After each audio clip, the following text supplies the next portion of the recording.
الله وبركاته. الحمد لله نحمده ونستعينه ونستغفره ونؤمن به ونتوكل عليه ونعوذ بالله من شرور أنفسنا ومن سيئات أعمالنا من يهده الله فلا مضل له ومن يضلل فلا هادي له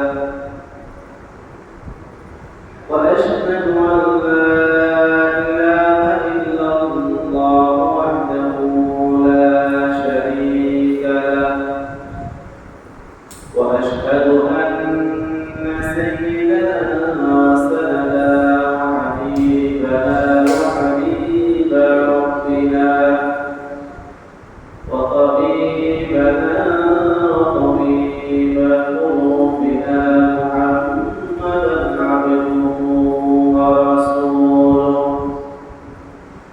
الذي أرسله الله كافة للناس بشيرا ونذيرا وداعيا إلى الله بإذنه وسراجا وقمرا منيرا أما بعد فأعوذ بالله من الشيطان الرجيم بسم الله الرحمن الرحيم وأذن في الناس بالحج يأتوك رجالا وعلى كل ضامر يأتي من كل فج عميق ليشهدوا منافع لهم ويذكروا اسم الله في أيام معلومات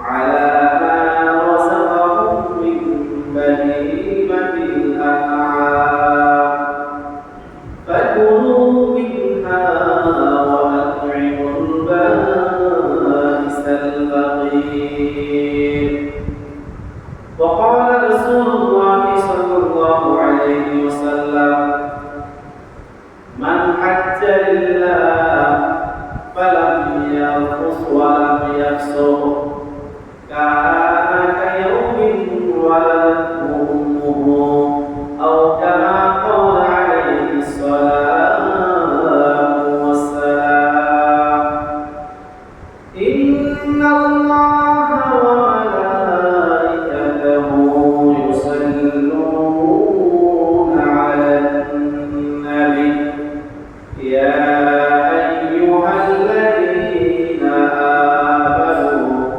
صلوا عليه وسلموا تسليما اللهم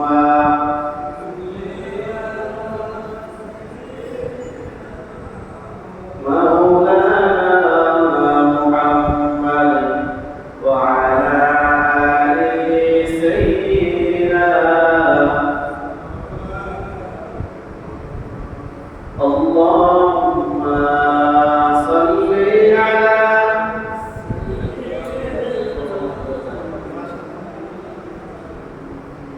وعلى آل سيدنا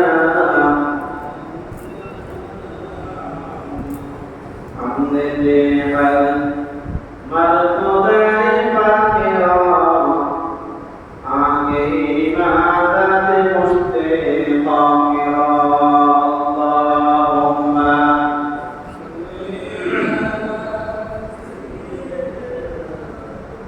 مولانا محمد وعلى آل سيدنا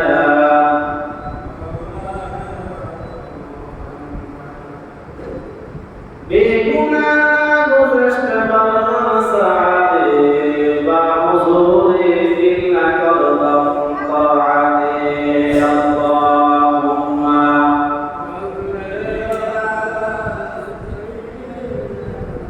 মাওলানা মুহাম্মদ ওয়া আলা আলি সাইয়্যিদিনা بلغ العلا بكماله كشف الدجى بجماله حسنت جميع خصاله صلوا عليه بلغ العلا بكماله حسنت جميع خصاله صلوا عليه وآله الله رب العالمين দরবারে লাখ কোটি শুকরিয়া জ্ঞাপন করছি। আল্লাহ রাব্বুল আলামিন আমাদেরকে পবিত্র জিলকদ মাসের দ্বিতীয় জুমআয়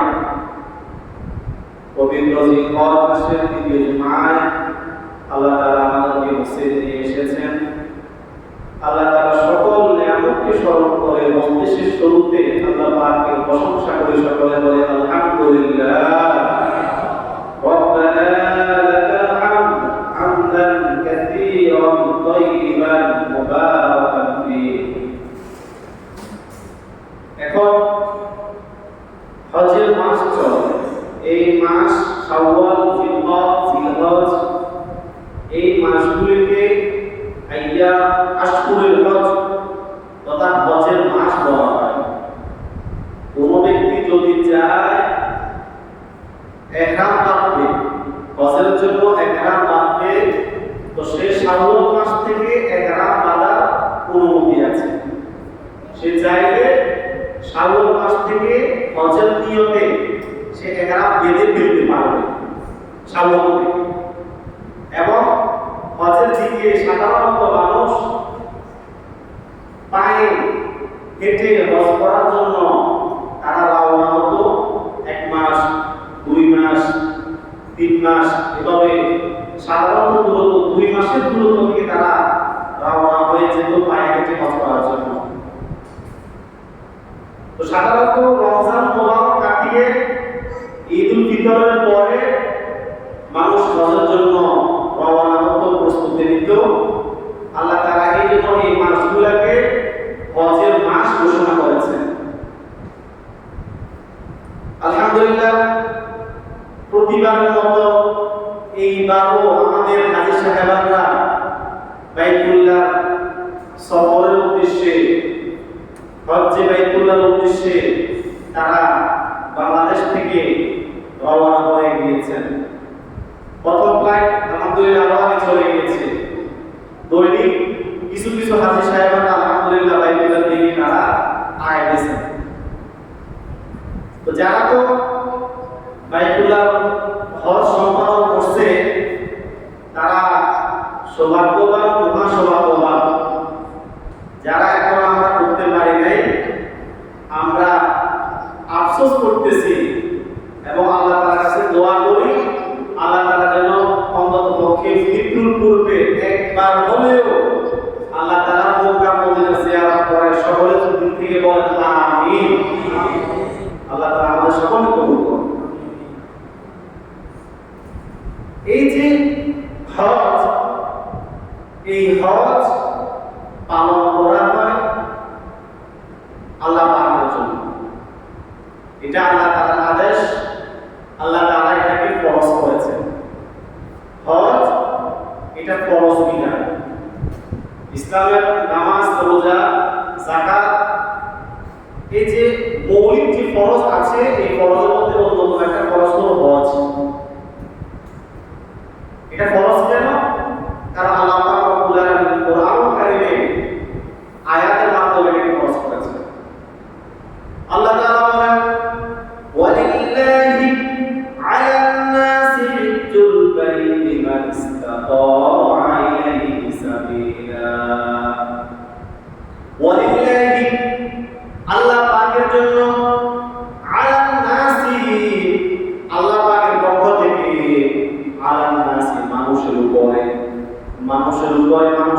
জিম্মাতে, আমার বান্দাদের জিম্মাতে। আল্লাহ তাআলা বলেন আমি আমার পক্ষ থেকে ফরজ করেছি হাজ্জুল বাইতি বাইতুল্লাহ, ওই হজ করা, বাইতুল্লাহ হজ সম্পাদন করা। কার জন্য?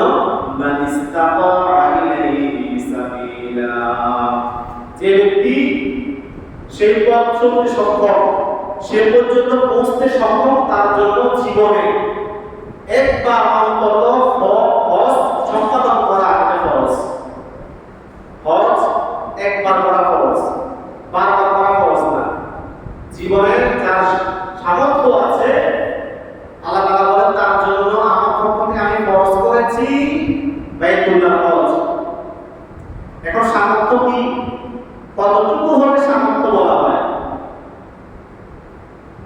নবীজি বলেন সামর্থ্য বলতে ওই ব্যক্তি যার কাছে এই পরিমাণ সম্পদ আছে যে মক্কার সফর, হজের সফর, আসা যাওয়া এবং সেখানে যে গরিব থাকবে তার সেখানে থাকা খাওয়া এবং সেই যে লম্বা সময় পর্যন্ত বাড়ি থেকে অনুপস্থিত থাকবে ওই দিনগুলোর খাবার খরচ বাড়িতে দিয়ে যেতে পারবে, এতটুকু সম্পদ তার আছে। তাহলে কতটুকু? যে তার মক্কায় যাওয়া, মক্কা থেকে আবার ফিরে আসা এবং যে কয়দিন সম্পদ করতে তার প্রয়োজন হয় ওই কয়দিন সেখানে থাকা খাওয়া খরচ এবং ওই দিনগুলি বাড়িতে তার স্ত্রী সন্তান তার যে পরিবার আছে ওই পরিবারের খাবার দাবারের খরচ সে দিয়ে যেতে পারে, এতটুকু সম্পদ যার কাছে আছে ওই ব্যক্তির উপরে খরচ। ওই ব্যক্তির উপর কি খরচ? এটাকে আমরা সাধারণত আমরা বলি যে যাদের উপরে যাকাত খরচ তাদের উপরে হজ খরচ। কারণ যাকাত কার উপরে খরচ হয়? যার কাছে তার প্রয়োজনের অতিরিক্ত কিছু সম্পদ থাকে। তো স্বাভাবিকভাবে যাদের উপর যাকাত খরচ হয় তাদের কাছে প্রয়োজনের অতিরিক্ত কিছু সম্পদ থাকে। ওই হিসেবে যাদের উপর যাকাত খরচ যদি হিসেব কত রাখি তার কাছে ওই পরিমাণ সম্পদ থাকে, যে যেটা বললাম মক্কায় যাওয়া, মক্কা থেকে ফিরে আসা এবং মক্কাতে যে গরিব থাকবে তার সেটা থাকা খাওয়ার খরচ। আমাদের তো এখন সব এজেন্সির সাথে চুক্তি হয়ে যায়, 4 লক্ষ টাকা, 5 লক্ষ টাকা, ইনভেস্ট 7 লক্ষ টাকা, 7 লক্ষ টাকা আসা যাওয়া, টিকিট খরচ, বিমান খরচ, থাকা খাওয়া সব কিছু খরচ একসাথে একটা হিসেবের মধ্যে চলে আসে। তো 7 লক্ষ টাকা তার কাছে আছে এবং সেখানে 40 দিন যে সফর হবে ওই 40 দিন পর্যন্ত তার পরিবারের খরচ দিয়ে যাওয়ার মতো তার কাছে সামর্থ্য আছে। এতটুকু যদি সম্পদ কারো কাছে থাকে তাহলে ওই ব্যক্তি হজ তার জন্য খরচ করতে হবে। এটা জমিও হতে পারে, এটা তার খামার আছে খামারও হতে পারে, অথবা তার ক্যাশ টাকা আছে সেটাও হতে পারে। যে কোনো সম্পদ এতটুকু পরিমাণ যদি তার কাছে থাকে তাহলে তাকে হজ করতে হবে। এই হিসাবে কিন্তু আমাদের অনেক মুসলমানের উপর হজ খরচ, অনেকের উপর এভাবে হজ খরচ, কিন্তু আমরা হজ কিন্তু করি না, হজ আমরা আদায় করার চিন্তা করি না। আর হজ যখন ফরজ হয়, আপনার 20 বছর বয়সে আপনার সম্পদ মারা গেছে, আপনার হজ ফরজ 20 বছর বয়সে। আপনি 30 বছর বয়সে আপনার সম্পদ মালিক হয়েছে, আপনি 30 বছর বয়সে আপনার হজ পালন করতে হবে। তবে ফুকাহায়ে কেরাম এটার অনুমতি দিয়েছেন যে কোনো ব্যক্তির 20 বছর বয়সে তার হজ ফরজ হয়েছে, সে যদি 50 বছর বয়সে গিয়ে হজ পালন করে এই হজ আদায় হবে কিনা এই ব্যাপারে ফুকাহায়ে কেরাম অনুমতি দিয়েছেন যে হ্যাঁ হজ পালন হবে। তবে সে যে লেট করলো, তাকিদ করলো, এই লেট করার কারণে, দেরি করার কারণে সে গুনাহগার হবে এবং এই অবস্থায় সে যদি মারা যায় তাহলে তার জিম্মাতে ফরজ হজ আদায় না করার গুনাহ থেকে যাবে। নাউজুবিল্লাহ, ফরজ হজ আদায় না করার গুনাহ থেকে যাবে। হজ না করলে কি গুনাহ হয়? রাসূলুল্লাহ সাল্লাল্লাহু আলাইহি ওয়াসাল্লাম ইরশাদ করেন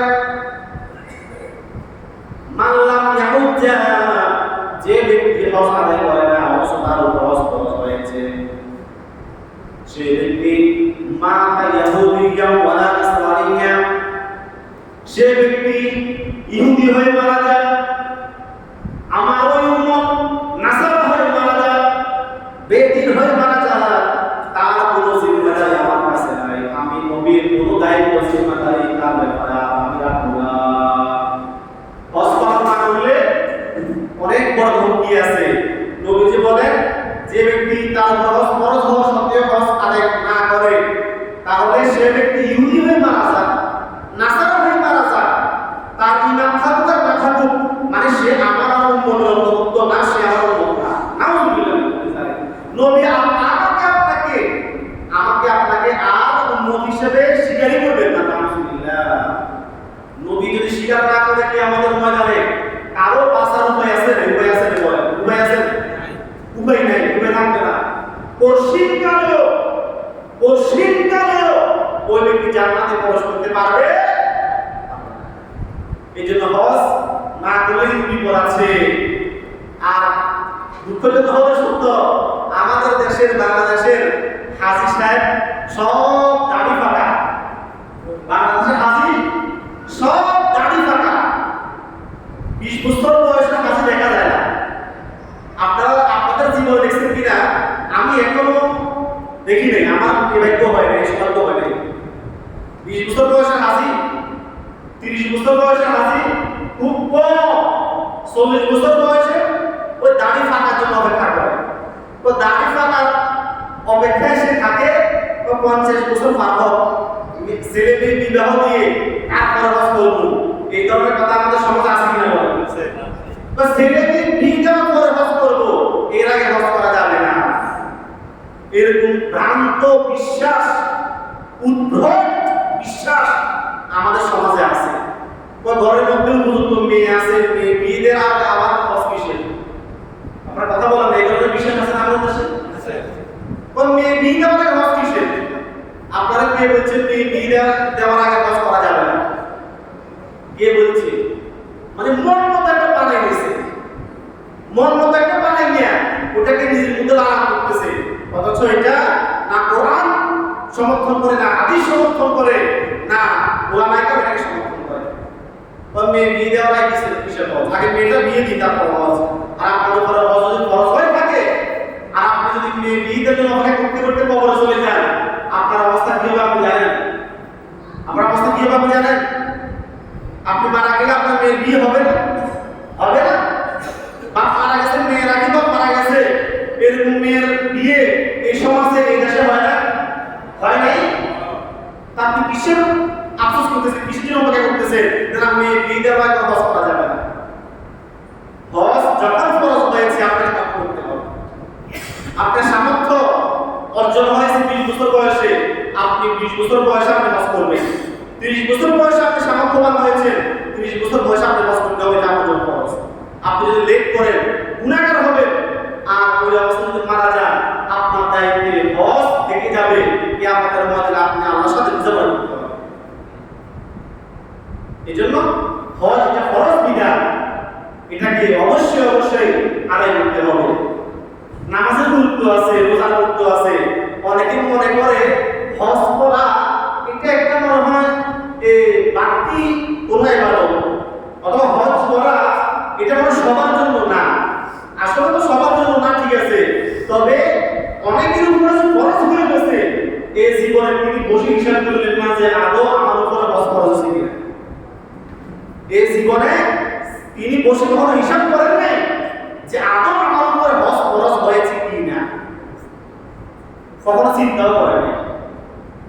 আর অনেকে মনে করে যে উমরা করে আসছি, আমি তো উমরা করে আসছি, আমার উপর মনে হয় হজ আর করা লাগবে না।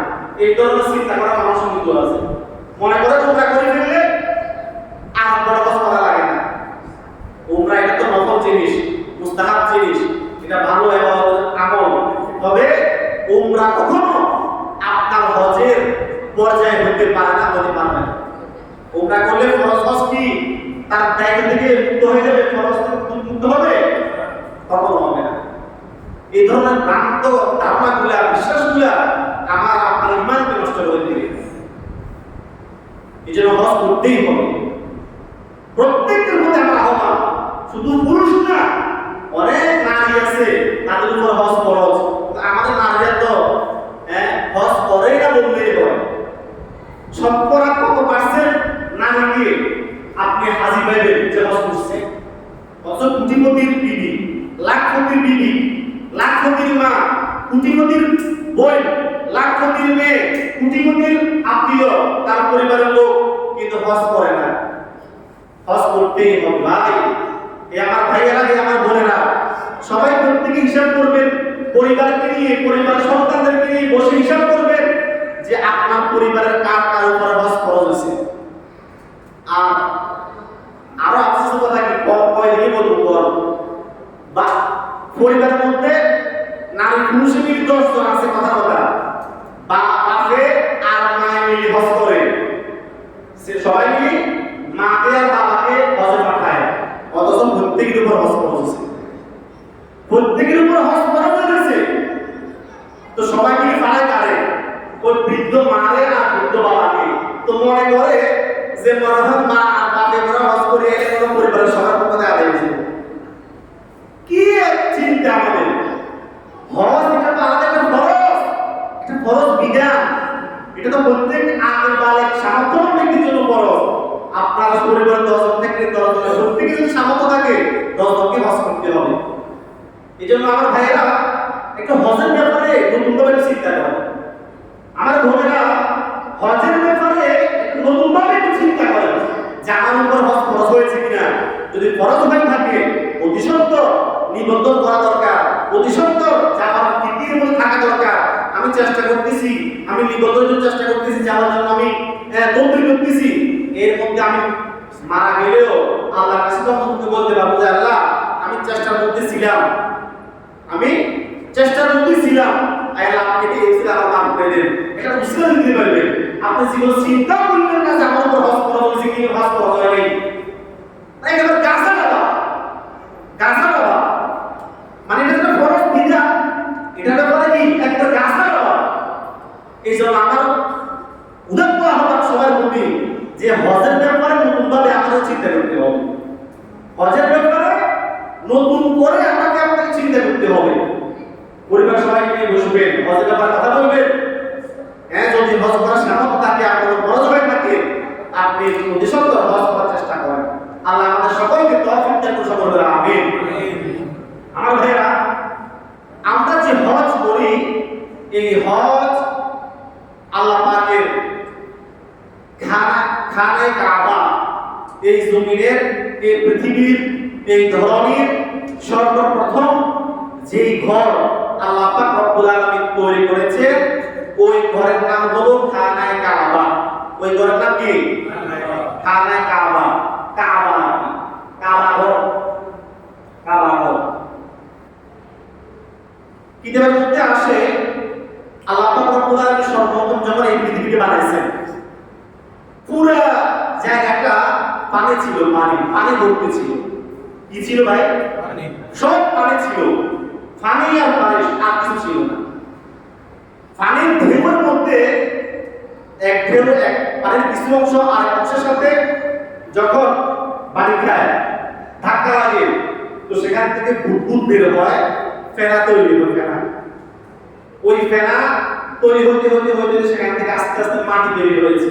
আল্লাহ তাআলা তার বুদ্ধি করেছেন, মাটি তৈরি করেছেন। ওই মাটি আস্তে আস্তে বাড়তে বাড়তে বাড়তে বাড়তে সেটা এই পৃথিবী পুরা তার একটা আকার তৈরি হয়েছে।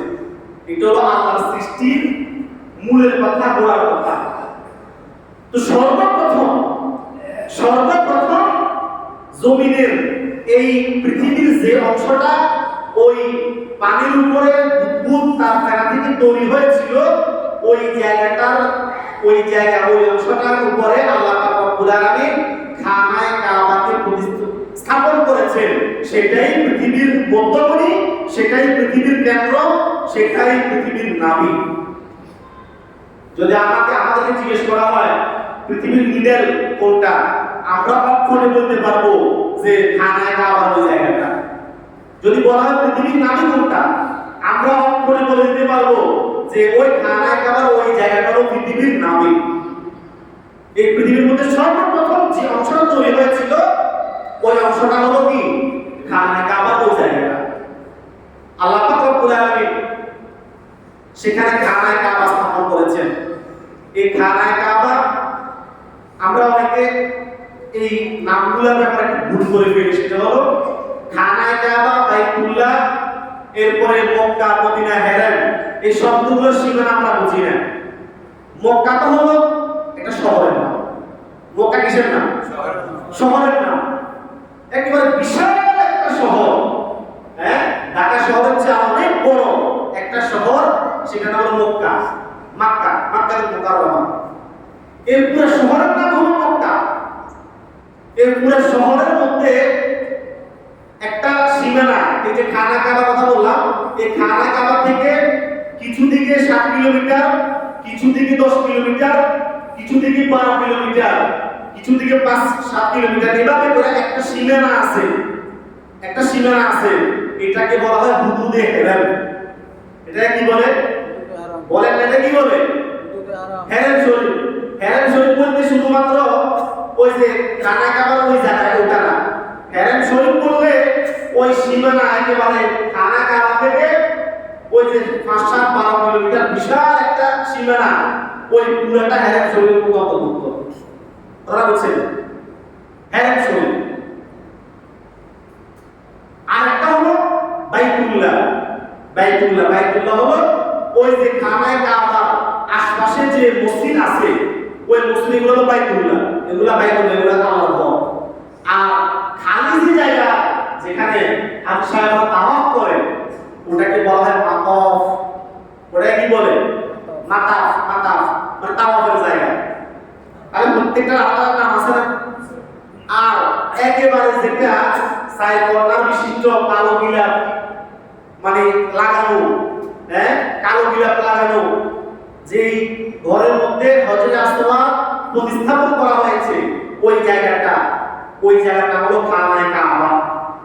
তাহলে খানায়ে কাবা, মাতাম, এবার বাইতুল্লাহ, হ্যাঁ, মসজিদে হারাম, বাইতুল্লাহ, আর একটা হলো হেরেম শরীফ। পুরো এরিয়া একটা সীমানা, একটা সময় কিন্তু আলাদা। এখন আমরা মক্কা বললে ওই খানা কাবাকে বুঝি, আলাদা নাম, আলাদা পরিচয় থাকা দরকার। এই যে হেরেম হচ্ছে সীমানা। মক্কা থেকে 12 কিলোমিটার, মক্কা থেকে 5 কিলোমিটার, অনেক দূরের এই সীমানাটা, এটাকে হেরেম শরীফ কেন বলে? খুব খেয়াল করেন। হেরেম শব্দের অর্থ হলো নিষিদ্ধ, হারাম। হেরেম এটা হারাম শব্দ থেকে, হারাম অর্থ কি? নিষিদ্ধ। আর একটা হারাম মানে হলো সম্মানিত। হারাম মানে কি? কথা বলবেন। হারাম মানে কি? সম্মানিত। আর হারাম মানে নিষিদ্ধ। এই সীমানাটা কেন হলো? আল্লাহ পাক রব্বুল আলামিন হযরতে আদম আলাইহিস সালাম সর্বপ্রথম যখন আল্লাহ তাআলা তাকে জান্নাত থেকে দুনিয়াতে পাঠিয়ে দিলেন।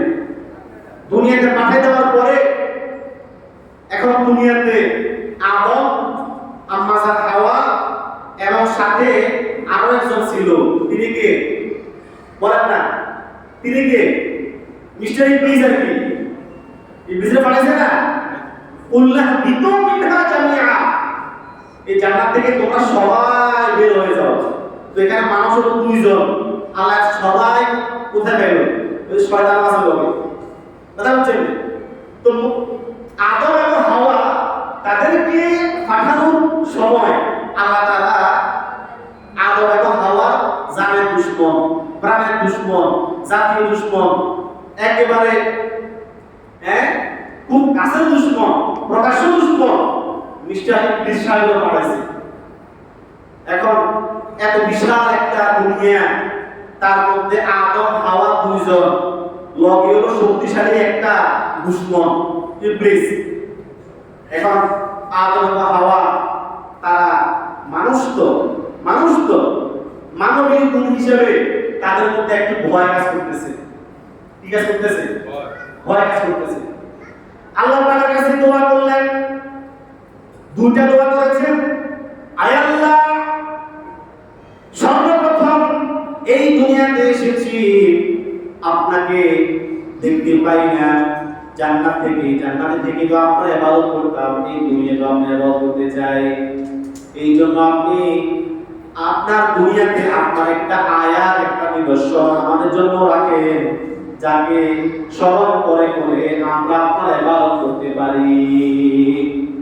আল্লাহ পাক রব্বুল আলামিন হযরত আদম আলাইহিস সালাতু ওয়াস সালামের ওই দোয়ার বরকতে জান্নাত থেকে আদম এবং হাওয়াকে পাঠানোর সময় তাদের সাথে সাথে ফেরেশতার মাধ্যমে ওই খানায়ে কাবার ওই জায়গার মধ্যে খানায়ে কাবার একটা ঘর সেখানে নির্মাণ করে দিয়েছেন। বলেন সুবহানাল্লাহ। তাহলে খানায়ে কাবা সর্বপ্রথম বানানো হয়েছে, আল্লাহ তাআলা বানিয়েছেন ফেরেশতার মাধ্যমে। খানায়ে কাবা সর্বপ্রথম কে বানাইছে? এই ব্যাপারে অনেকগুলো মত আছে, কিতাবের মধ্যে অনেকগুলো মত লিখছে। কেউ কেউ বলেন যে আল্লাহ সরাসরি কোনো ফেরেশতার মাধ্যমে ছাড়া আল্লাহ সরাসরি ওই ঘরটা বানাইছে। কোন কোন মুফাসসিরিন কেরাম বলেন যে না, ফেরেশতা হযরত জিবরাইল সহ তার তত্ত্বাবধানে একদল ফেরেশতা বানাইছে। আর কেউ কেউ বলেন যে না, আদম নবী সর্বপ্রথম নিজ হাতে আল্লাহ পাকের ইশারায় নিজ হাতে আদম নবী ওই জায়গার মধ্যে খানা কাবা বানাইছেন সর্বপ্রথম। কেউ বলেন যে না, হযরত নূহ আলাইহিস সালাম নূহ নবী তিনি সর্বপ্রথম বানাইছেন। কেউ বলেন যে না, হযরত ইব্রাহিম বানাইছেন। এভাবে অনেকগুলো মত পাওয়া যায়।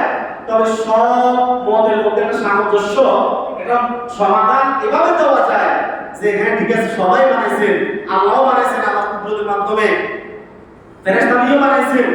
কখনো হয়তো আল্লাহ পাক ফেরেশতা ব্যবহার করছেন, হযরত আদম নবীও হয়তো আল্লাহর ঘর নির্মাণ করা তো একটা ইবাদত না, একটা ইবাদত না, ভালো কাজ না। আদম নবীও হয়তো তাদের সহযোগিতা ছিলেন। এবং নূহ নবীর যুগে যখন প্লাবন হয়েছিল, ওই মহাপ্লাবনের সময় ওই খানায়ে কাবার ওই জায়গাটা বিস্তীর্ণ হয়ে গিয়েছিল। আল্লাহ তাআলা আবার তাকে দেখাই দিয়েছিলেন। তিনি এবং তার উম্মত যখন নাকি তার জুত পাহাড়ের মধ্যে তার মুখে সেখানে গিয়ে অবস্থান করছে, সেখান থেকে আবার মানব জাতির বিস্তার লাভ করছে।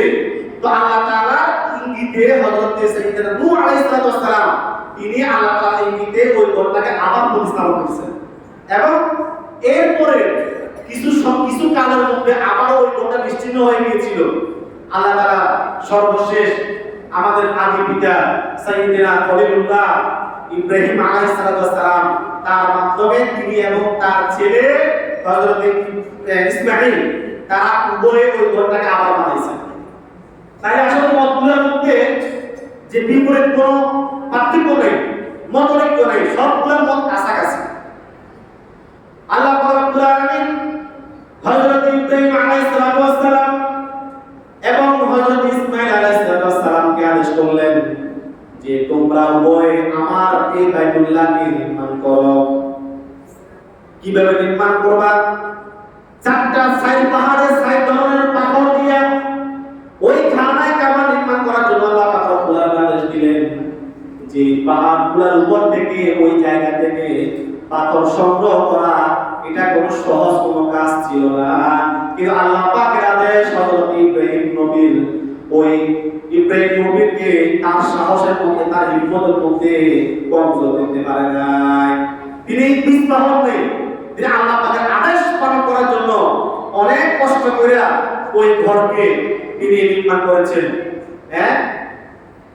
এখন ইব্রাহিম আলাইহিস সালাম যখন এই ঘর নির্মাণ করতেন, তার অল্প বয়সের সন্তান ইসমাঈল তিনি তার সহযোগী হিসাবে থাকতেন। ইসমাঈল একবারের জন্য বলেন যে আব্বা, এত কঠিন একটা কাজের ঠিকাদারে আপনি রয়েছেন, এই কাজের ঠিকাদারে আপনি কেন বললেন? আপনি কষ্ট করতেছেন, সাথে আমারও কষ্ট দিচ্ছেন। এই ধরনের কোনো কথা হযরত ইসমাঈল আলাইহিস সালাম একবারও বলেন নাই। ইসমাঈল নবীর জীবনের মধ্যে আপনি বড় আকারে যে জিনিসটা পাবেন সেটা হলো মা বাবার আনুগত্য। মা বাবার আনুগত্য। এর সামনে কোরবানি আসতেছে, এই কোরবানির পুরো হিস্টোরিটা হলো ইসমাঈল নবীর মা বাবার আদেশের সামনে প্রয়োজনে নিজের গলার উপরে চুলি বসবে, তবুও মা বাবার হুকুমের নির্দেশনা করা যাবে না। বাবার সহযোগিতা করতে হবে, মা বাবার খেদমত করতে হবে। ইসমাঈল নবীর জীবনের মধ্যে আপনি পাবেন মা বাবার উপর তাদের আদেশের সামনে তাদের জন্য কুরবান হয়ে যাওয়ার আদর্শ আপনি পাবেন। বাবা এত কষ্ট করতেছে, কারণ বাবার সাথে সহযোগিতা করতেছে। এখন উপর দিকে কিভাবে উঠাবে? আল্লাহ পাক রব্বুল আলামিনের কাছে তিনি দোয়া করেন, আল্লাহ যতটুকু আমরা লাভ পাইতেছি অতটুকু আমরা করতে পারতেছি, উপরের দিকে কিভাবে? অনেক উঁচু তো, কানাকে বড় উঁচু না, তারা হাতটা গেছে, তারা গেছেন অনেক উঁচা, অনেক উঁচু। হযরত ইব্রাহিম নবী কিন্তু এতটুকু উঁচা করে বানাইছেন। এখন যতটুকু উঁচা আছে এটা কিন্তু বেড়াই ইব্রাহিম, হযরত ইব্রাহিমের ওই ভিত্তির উপরে এখনো এটা আছে, ওই উচ্চতা সেখান থেকে কমেও না, সেখান থেকে বাড়েও না। তো আল্লাহর কাছে দোয়া করলেন, আল্লাহ তাআলা বললেন, ইব্রাহিম আমি তোমার একটা পাথর দিচ্ছি, পাথর। ওই পাথর তুমি যখন তোমার প্রয়োজন হবে তুমি বলবা, আর সাথে সাথে পাথরটা উপর দিকে উঠবে, লিফটের মতো কাজ করবে, তোমাকে উপর দিয়ে উঠাবে। আবার তোমার যখন প্রয়োজন হবে তোমাকে এই পাথরটা নামিয়ে বলবে সুবহানাল্লাহ। আপনি যখন আল্লাহর জন্য কোনো একটা কাজ করতে চাইবেন, আল্লাহর কাছে দোয়া করবেন, আল্লাহ আমি পারতেছি না, আপনি আমার সহযোগিতা করেন। আল্লাহ কিভাবে আপনাকে সহযোগিতা করবে আপনি কল্পনা করতে পারবেন না। ইব্রাহিম নবী জীবনে কল্পনা করে নাই যে আল্লাহ আমার একটা মৃত পাথরে এভাবে লিফট হিসেবে, মই আঘাতটা হিসেবে আমার দান করবেন। কল্পনা করতে কখনো করেন নাই, তা আল্লাহ দিয়েছে। কিন্তু ইব্রাহিম নবী তো বাইতুল্লাহ নির্মাণ করেছেন আল্লাহর জন্য, মসজিদ নির্মাণ করেছেন কার জন্য? সবাই বলেন কার জন্য? কিন্তু আমাদের বর্তমান পৃথিবীতে একটা কিন্তু পরাজয়তা চলতেছে, একটা কিয়ামতের বড় একটা আলামত চলতেছে। সেটা কি জানেন?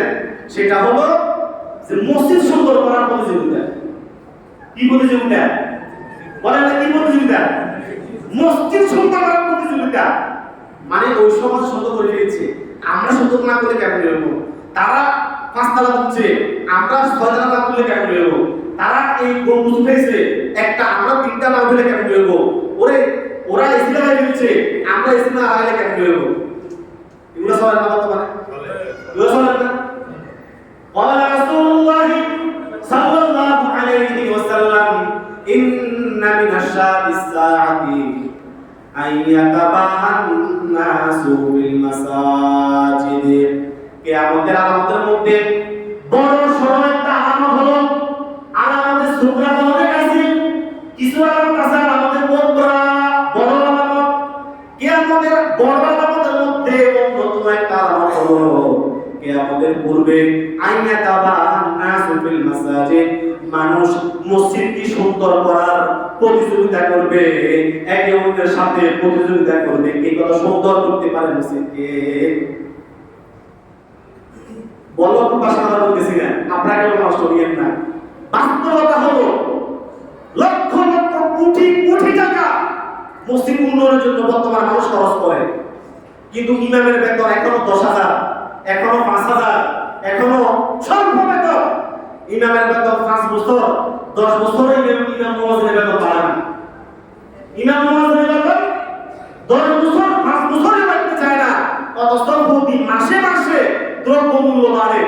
কালকে হুন্ডার তেল ডুবে গেছি, আমি বেশি বই গেছি কয়েক সময় 30 টাকা, আমি বিয়ের 130 টাকা নিলাম গত সপ্তাহে, না অথচ এই সপ্তাহে আবার বাড়াই গেছে। এই সপ্তাহে 3 টাকা 4 টাকা কমাই নিয়ে এই সপ্তাহে আবার 3 টাকা বাড়াই গেছে। তো কার বাড়াইছে কিলে বাড়াইছে ওই ব্যাপারে আমার কোনো কথা নাই। দৈনন্দিন ভাবে আমাদের নিত্য প্রয়োজনীয় দ্রব্যমূল্যের দাম বাড়ে, কিন্তু ইমামের বেতন 5-10 বছরেও বাড়ে না। অথচ মসজিদের বান্ডে লক্ষ লক্ষ কোটি কোটি টাকা পড়ে থাকে, কোটি কোটি টাকা পড়ে থাকে, কোটি কোটি টাকা উন্নয়ন মসজিদের হয়ে যায়, কিন্তু মসজিদের ইমাম মুয়াজ্জিনের বেতন বাড়ে না। মসজিদ সন্তানের জন্য প্রতিযোগিতা। আরে বাপ রে বাপ, আমার মনে হয় বাংলাদেশের কিছু কিছু মসজিদ আছে এরা শুধু বসে থাকে, কেউ যদি স্বর্ণ দিয়ে গম্বুজ বানায় আর মিনার বানায়, এরাও বসে আছে, এরাও স্বর্ণ দিয়ে গম্বুজ আর মিনার বানাবে।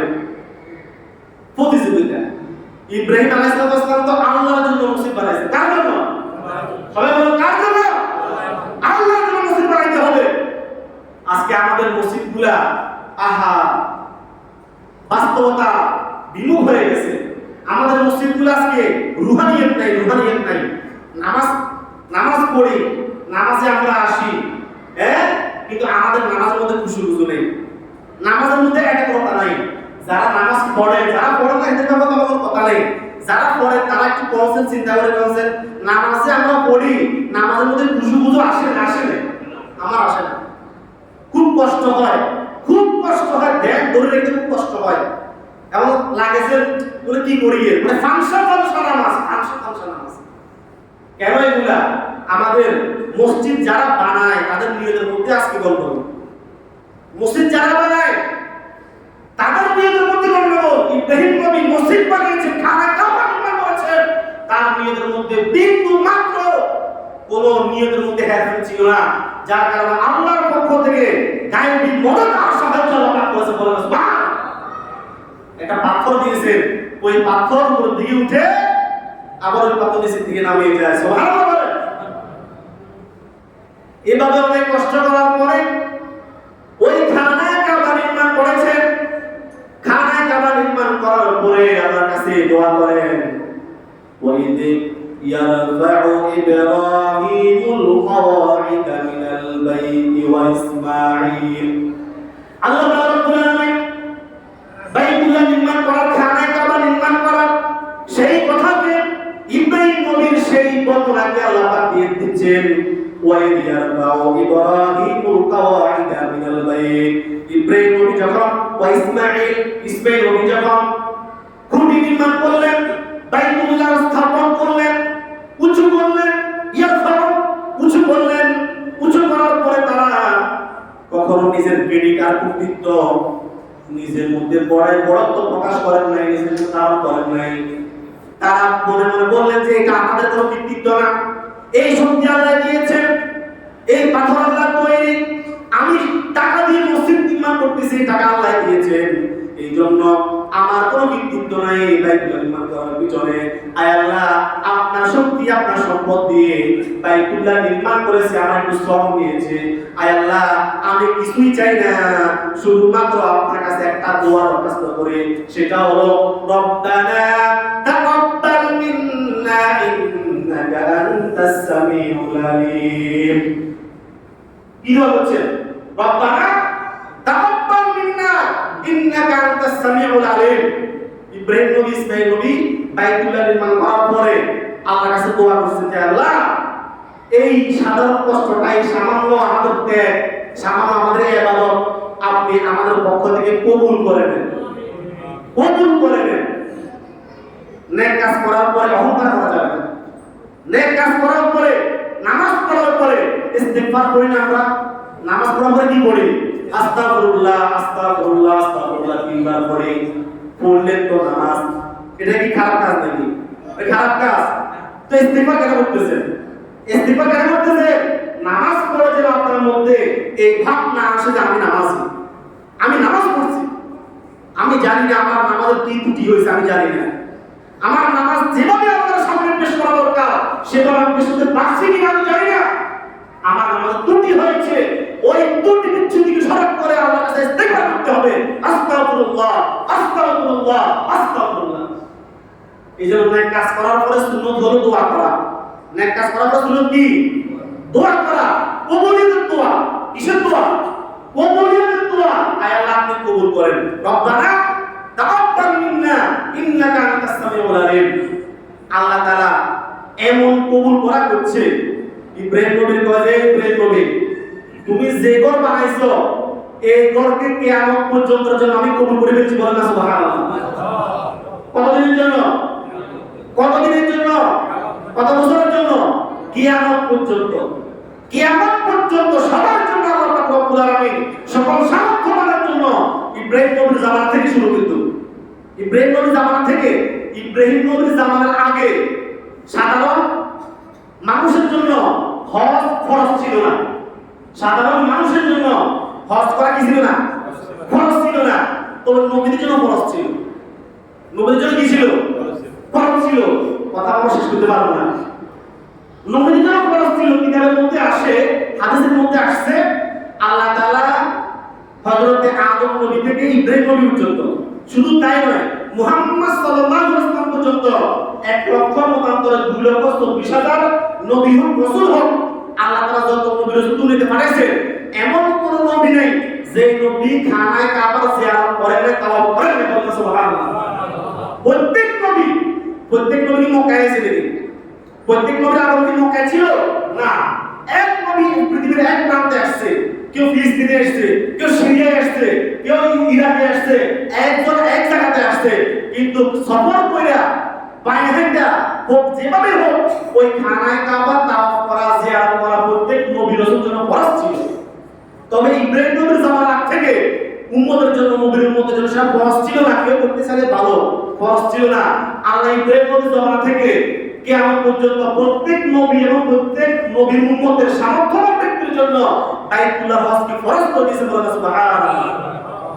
ইব্রাহিম নবী বানানোর পরে এখন আল্লাহ কি কহে, ইব্রাহিম তুমি খানায় কাবার ছাদে উঠো, খানায় কাবার ছাদে উঠো, খানায় কাবার ছাদে উঠিয়া তুমি আমার বান্দাদেরকে তুমি ডাকো এই ঘরের দিকে আসার জন্য, এই ঘর তাওয়াফ করার জন্য। তুমি আমার বান্দাদেরকে আহ্বান করো, তাদের প্রতি তুমি এলান করো। আল্লাহ পাক রব্বুল আলামিন বলেন, ওয়া'আদ্দিন ফিন নাসি বিল হাজ্জি ইয়াতুকা রিজালান ওয়া আলা কুল্লি দামির। আল্লাহ তাআলা বলেন, এই ইব্রাহিম নবী আপনি আযান দেন। আযান মানে এলান, আযান মানে কি করা? এলান করা, ঘোষণা করা। এই ইব্রাহিম নবী আপনি ঘোষণা করেন আমার সকল পৃথিবীর সকল বান্দারা যেন এই ঘর তাওয়াফ করার জন্য, জিয়ারত করার জন্য আসে। ইব্রাহিম নবী কয়, আল্লাহ পৃথিবীর সবার কাছে পৌঁছাইতে হবে আমার আওয়াজ। বলছি আল্লাহ কেমন পৌঁছাবো? আমি তো সাধারণ মানুষ, আমি তো একজন আপনার বান্দা। আমার আওয়াজের তো একটা সীমানা আছে। আমার আওয়াজ তো 2-4 কিলোমিটার পরে শোনা যাবে না।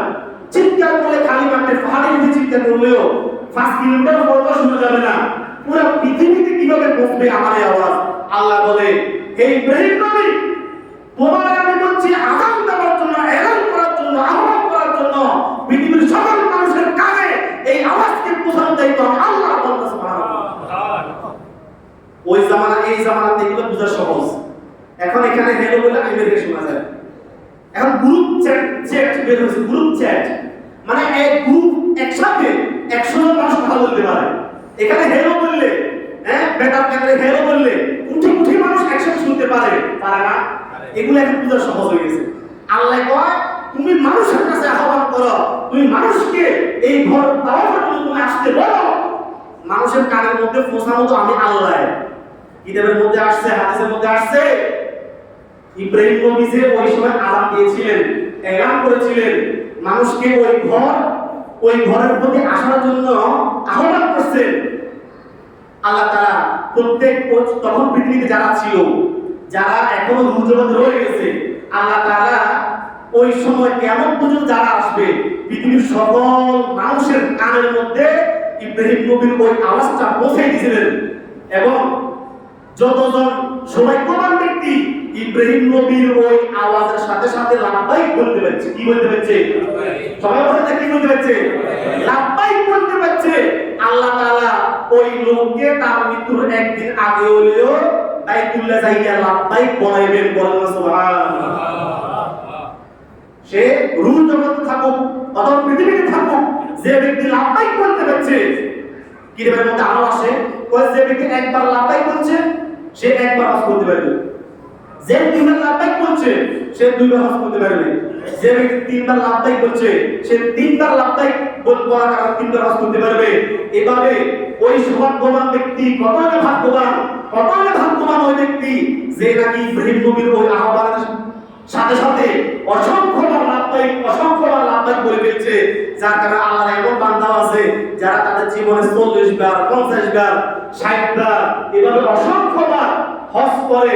এমন ভাগ্যবান আছে না? আছে। এটাও রূপ জগতে সে অসংখ্যবার লাভদায়ক বলা বরকত। আজকের আলোচনা এই পর্যন্ত। আল্লাহ তাআলা আমাদের সকলকে বাইতুল্লাহ হজ করার তৌফিক দান করুন, আমাদের সকলের মধ্যে নসিব রাখুন। সকল বলা আমিন। ওয়া আখিরু দাওয়ানা আলহামদুলিল্লাহি রাব্বিল আলামিন। ওয়াসসালামু আলাইকুম ওয়া রাহমাতুল্লাহ।